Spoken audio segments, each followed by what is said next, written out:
Altro giro, altro borgo. Questo posto è bellissimo e infatti qualche problema ce l'ha. Camugnano, piccolo comune montano in provincia di Bologna. È un bel posto dove vivere? Cerchiamo di scoprirlo in questo video.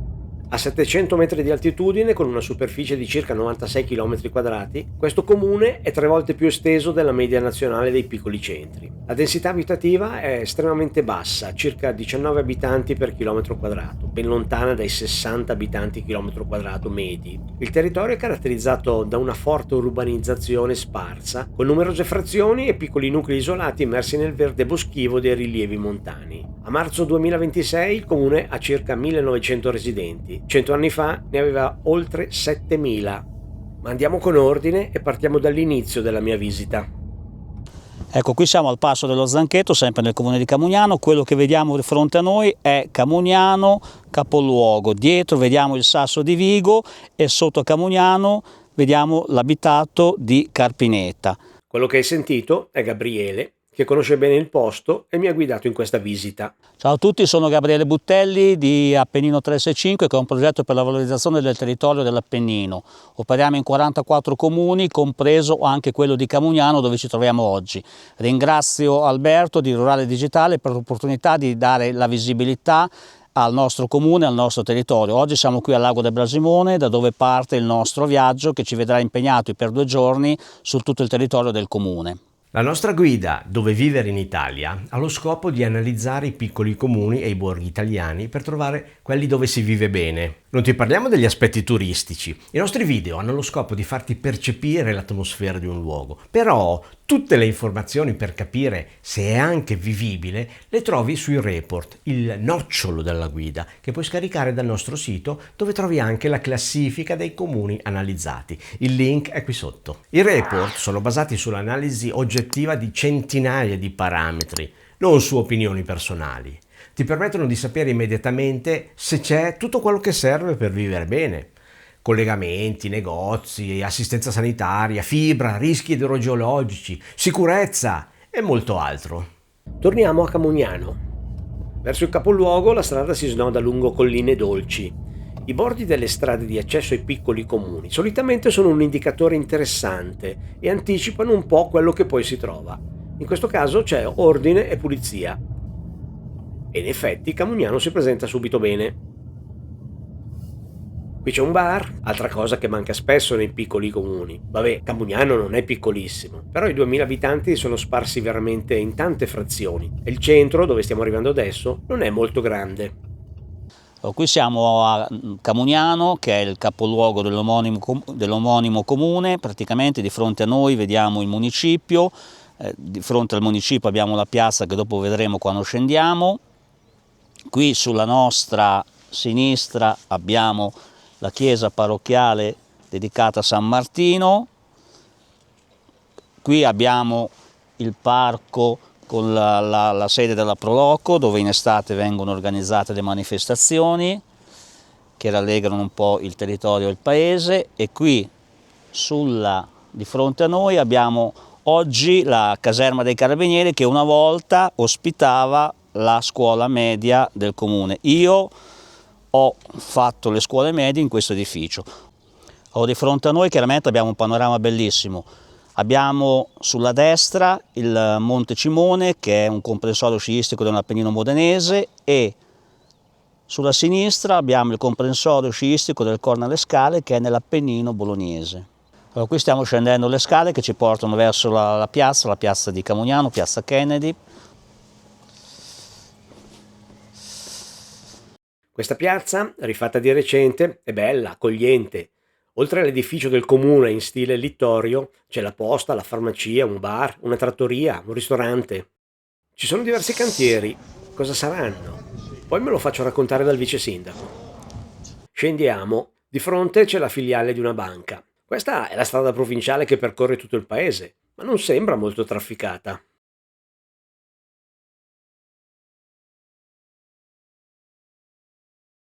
Scendendo andiamo verso Riola di Vergato, quindi troviamo gli altri centri abitati, che sono Carpineta e poi Ponte di Verzuno, che è l'ultimo paese del comune prima di entrare nel comune di Cristana Morandi. Scendendo di qua, qui troviamo una parte di negozi nel capoluogo e avanti a noi abbiamo il supermarket e anche il distributore di carburanti. Beh, non è un ipermercato, ma sicuramente più che sufficiente per le esigenze quotidiane degli abitanti. Il distributore self-service probabilmente ha visto tempi migliori, ma funziona. Però quando l'ho provato accettava solo banconote. Ecco, questo era un vecchio albergo, oggi diciamo che sul territorio non ci sono più grandi strutture alberghiere, chiaramente questo deve far capire che la nuova ricettività è data dai B&B, appartamenti turistici, affittacamere, ecco.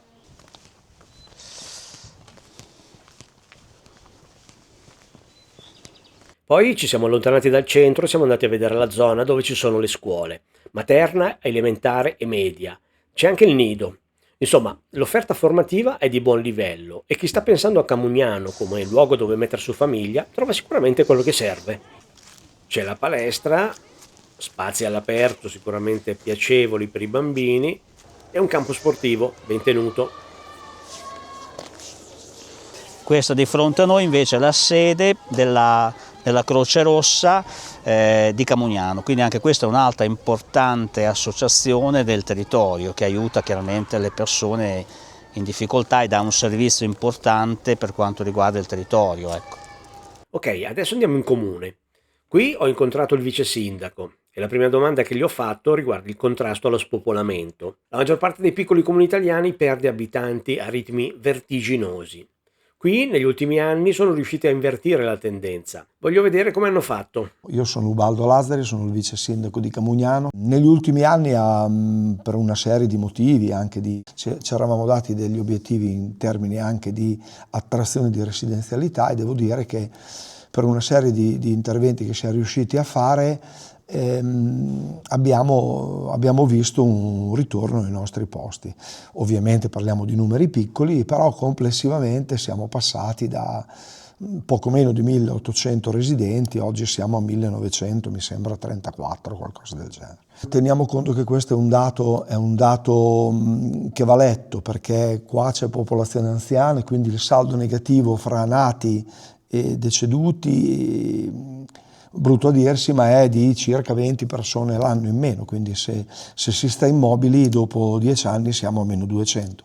Quindi se dopo 8 anni siamo a più 150 bisogna tenere conto di questo ragionamento e anche di un po' ovviamente di emigrazione, non solo di immigrazione. Nei piccoli comuni mi dicono sempre che non ci sono soldi.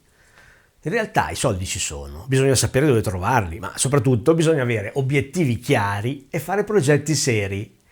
Vediamo come hanno fatto qui.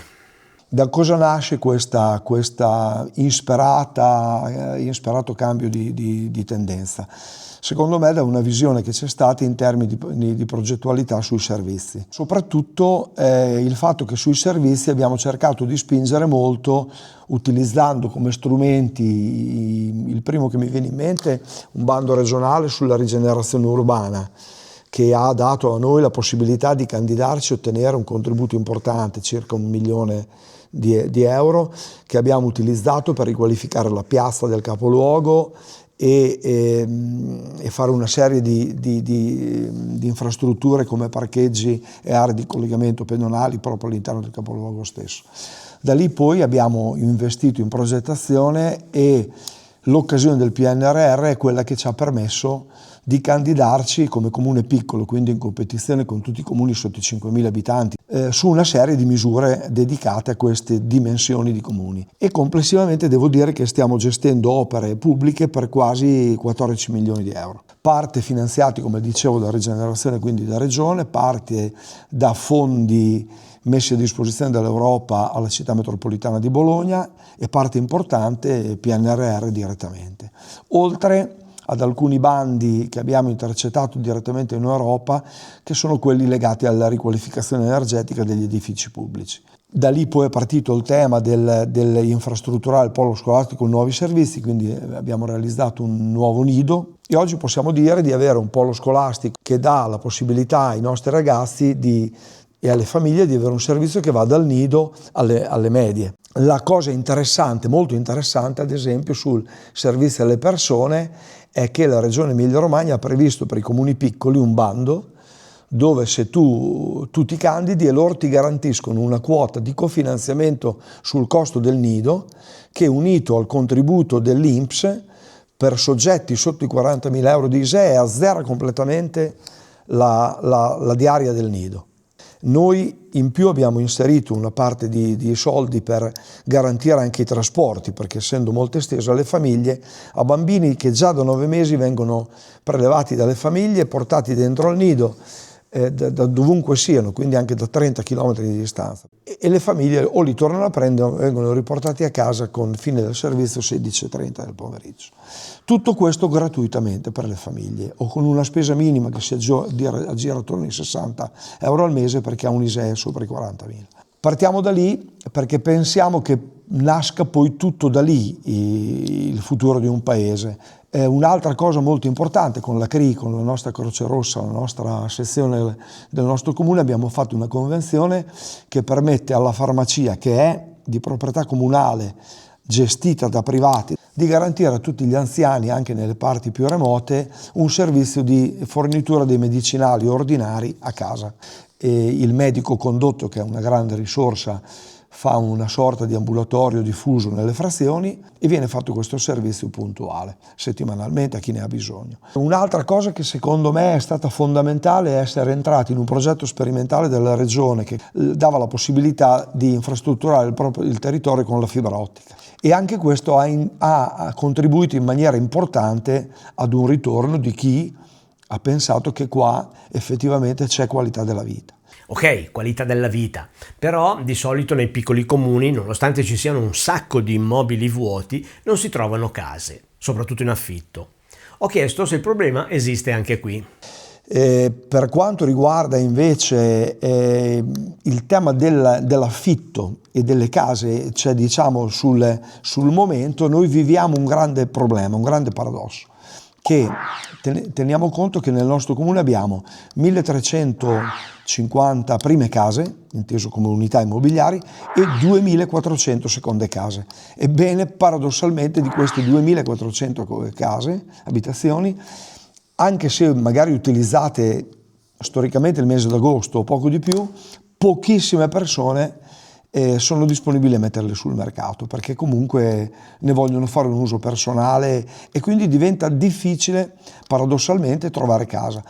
C'è anche un po' di reticenza magari da parte dei proprietari di affittare senza avere le opportune garanzie. Stiamo valutando insieme ad altri comuni della vallata come fare, è un'idea ma non l'abbiamo al momento messa in pratica, potrebbe essere quella di uscire con un bando rispetto al quale un soggetto che cerca casa si candida e in qualche modo il proprietario viene garantito dal comune rispetto alla solvibilità dell'affittuario che va ad intercettare. È molto complicato in realtà dal punto di vista procedurale, però potrebbe essere un elemento che aiuta le parti a condividere un percorso. Ecco, se mi si chiede una persona che vuole valutare di venire a vivere qui o a fare impresa, ebbene il tema dell'abitazione, abbiamo la Regione Emilia-Romagna molto attiva dal punto di vista dell'accoglienza in montagna, tant'è che periodicamente escono dei bandi regionali dedicati a chi desidera acquistare o ristrutturare per creare un nuovo nucleo familiare un fabbricato in montagna, e dà un contributo mediamente di 30.000 euro a soggetto che intende fare questo tipo di scelta. Un'altra iniziativa molto interessante è quella riguardante l'housing sociale. Riallacciandomi al tema delle opportunità che il PNRR offriva ai piccoli comuni, una misura dedicata agli stessi era quella delle RSA diffuse, cioè il tema delle unità abitative d'uso sociale in maniera molto più larga. Noi, avendo presente nel nostro comune un RSA molto importante che è la Fondazione Santa Clelia, e d'accordo con loro ci siamo candidati su questa misura, abbiamo vinto il bando e assieme a loro stiamo realizzando 20 unità abitative che verranno gestite dall'RSA stessa e dedicate a persone anziane totalmente autosufficienti che, seguite dall'RSA, però hanno l'opportunità di vivere in casa loro di fatto, dove gli verrà proposto un pacchetto di servizi che va dalla casa al servizio sanitario a quello della refezione.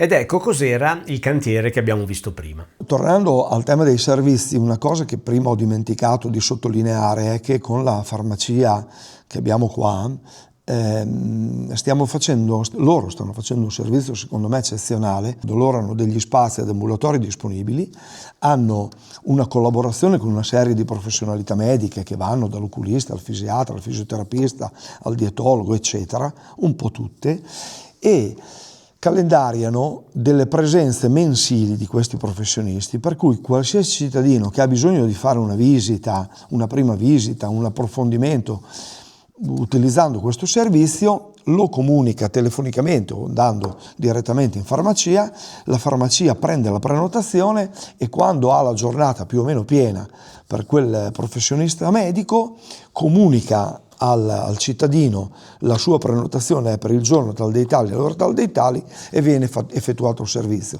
Quindi a chilometro zero, ad un servizio che dal punto di vista dei costi è più o meno in linea col Servizio Sanitario Nazionale, e quindi è un servizio che è molto puntuale, molto importante, soprattutto per la cittadinanza anziana. Quindi mi pare evidente che sui servizi i risultati siano ottimi, ma per le piccole imprese o start-up che potrebbero essere interessate a venire qui, c'è qualche aiuto? Per quanto riguarda le imprese, devo dire che sempre su strumento della Regione, qua è molto attivo il GAL dell'Appennino Bolognese, che esce periodicamente tutti gli anni con dei bandi sia per le imprese esistenti, quindi per la loro ristrutturazione, oppure anche per start-up. Penso di poter dire che la visione del cercare di intercettare risorse per dare una speranza a questo territorio ha determinato l'apertura di una decina di piccole attività. La cosa interessante è che queste attività sono state aperte tutte da under 35. Parliamo di piccole attività che a volte danno occupazione al titolare e poco altro, però per noi molto significative. Tenete conto che se vedo il capoluogo oggi, chi vuole aprire una piccola attività, una vetrina nel nostro capoluogo, così a memoria ne abbiamo ancora 2 libere, siamo tornati a riempire quelli che erano i punti vendita degli anni '80.